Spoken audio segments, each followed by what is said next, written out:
J'ai dû faire un choix pour rester en vie, le témoignage du maître nageur sauveteur qui est intervenu dans l'incendie mortel à Monaco. Sur la terrasse extérieure du Mayaja, un restaurant de l'avenue Princesse Grace reconverti en lieu de prise en charge des blessés, Gwenaël Barbier inhale de grandes bouffées d'oxygène. Ce Niçois de 31 ans, maître nageur sauveteur dans cette résidence accolée à la Villa Sobé, est l'un des premiers à avoir pénétré dans les lieux envahis de fumée. J'ai effectué des premières reconnaissances pour prévenir les gens du premier étage. Mais le rideau de fumée était tel que je suis redescendu pour me tremper dans la piscine et placer sur moi une housse de matelas de transat afin de me protéger, confiait, ce dimanche, celui qui est aussi sapeur-pompier volontaire. La fumée était si basse que j'ai dû ramper pour toquer aux portes.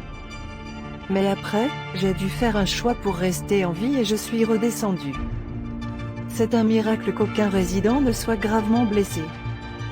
On a eu un coup de téléphone de la réception pour nous avertir.